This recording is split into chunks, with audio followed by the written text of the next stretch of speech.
Porque você falar em conservadorismo de costumes, sem dizer que costumes são esses, você não está definindo exatamente o que aquilo é. E nenhum conservador, porque está vinculado ao presente, vai cair no erro de dizer, não, eu defendo todos os costumes. Isso é um contrassenso. Isso é uma posição anticonservadora. Porque o conservador, ele vive o presente, ele está vinculado ao presente e olha para o passado como um sábio conselheiro.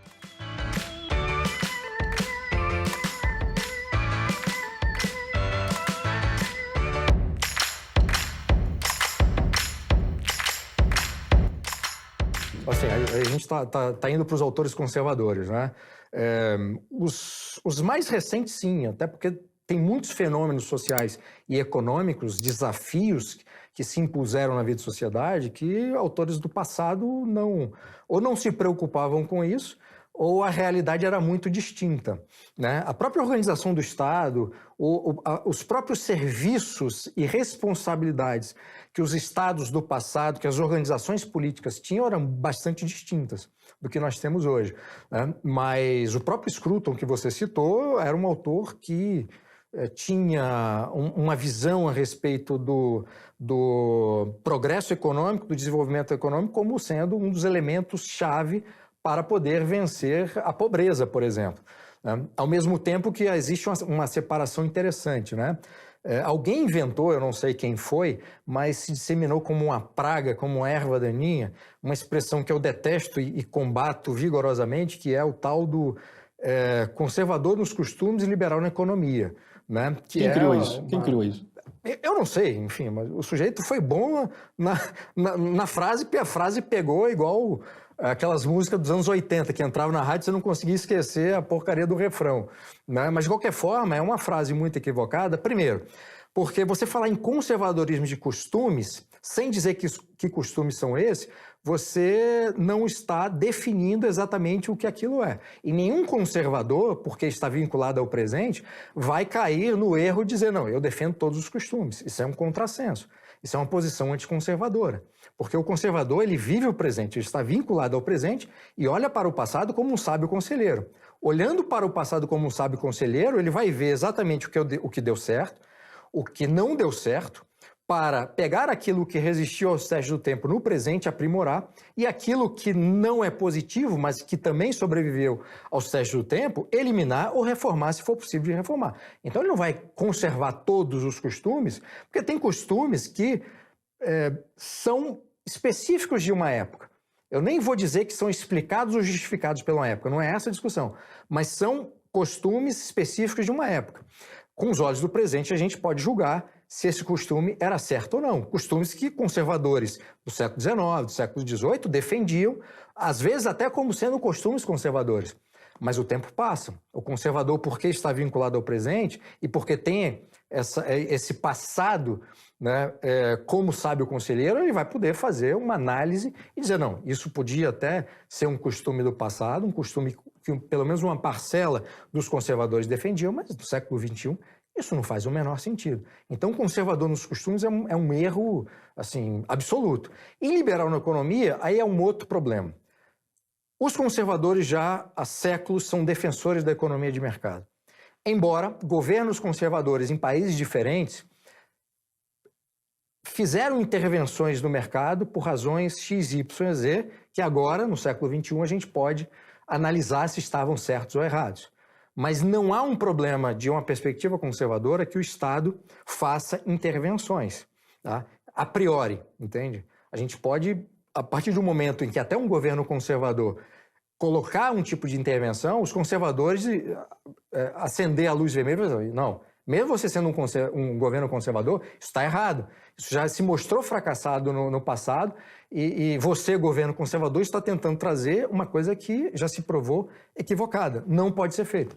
Mas, a priori, um conservador só vai ter algum tipo de prevenção numa determinada intervenção na economia, não há uma intervenção como faria um socialismo, uma social-democracia, um socialismo marxista. Não é esse tipo de intervenção. Mas já aconteceu tanta coisa no caso do Brasil, por exemplo. O Brasil é um grande laboratório de testes, né, de engenharia social política econômica. Então, a gente tem um tipo de experiência negativa, de testes de coisas que deram errado, nessas 3 dimensões, social, política e econômica, e esse laboratório permite que um conservador hoje, no século XXI, consiga identificar, assim, tem um cardápio, né, imenso de coisas que já deram errado. Em outros países, com tradições conservadoras mais longas, o capital de erros dessas tradições é menor. Então, eles ainda podem se dar ao luxo de errar enfim, enfrentar as consequências desses erros, né? Uma outra coisa também, num país que enriqueceu durante séculos, esses países podem se dar ao luxo de errar, de cometer erros econômicos, seja lá a orientação política desse governo, e a capacidade de recuperação desses países é muito mais ágil do que a nossa. A gente, além de ter errado, a gente não enriqueceu durante séculos. A gente não teve essa grande experiência de uma liberdade de mercado que outros países tiveram. Eu não lembro exatamente quem falou isso, algum economista brasileiro, enfim, não vou lembrar, mas alguém que disse uma frase muito interessante. O Brasil criou um estado de bem-estar social antes de ter a liberdade de mercado que outros países que criaram esse estado de bem-estar social, como a Inglaterra, tiveram. Então, a gente começou a ter um estado gastador antes de ter uma sociedade próspera, né? Mas, enfim, o problema do liberal da economia é que, assim, conservadorismo é uma coisa, liberalismo é outra. Quando você diz liberal na economia, você necessariamente está assumindo toda a perspectiva liberal na economia. E a visão de liberdade de um conservador é distinta da visão de liberdade de um liberal. Então você não pode simplesmente dizer que é liberal na economia, porque senão a sua visão de liberdade conservadora ela muda para ser aplicada num determinado segmento. E isso também não existe, isso é um contrassenso. Então eu prefiro, embora eu saiba que conservadores americanos e britânicos usem essa expressão liberal na economia, existem autores que usam essa expressão, mas eu não gosto. Eu não gosto, não uso e incentivo os outros a não usarem aqui no Brasil, porque eu acho que é um uso inadequado do termo. Um conservador pode defender uma economia de mercado, pode defender liberdade de mercado, mas quando usa o liberal na economia, ele assume todo o pacote liberal para olhar o fenômeno econômico e para agir politicamente na economia. E isso eu acho que é um erro. Porque é de fato incompatível com o resto do imaginário conservador. É incompatível porque a visão que se tem de liberdade, a perspectiva de liberdade e outros assuntos de um conservador é distinta de um liberal. Para dar um exemplo assim, muito rápido, um liberal clássico e as versões mais radicalizadas desse liberalismo clássico, como o libertarianismo, ou libertarismo, como queira traduzir, a liberdade, no fundo, é um meio, mas também é um fim. Então, a liberdade, ela está sempre no horizonte de um liberal. No caso do conservador, a liberdade é um dos elementos que fazem parte dessa perspectiva conservadora, assim como a ordem, assim como a responsabilidade, assim como as virtudes. Então, não é um só.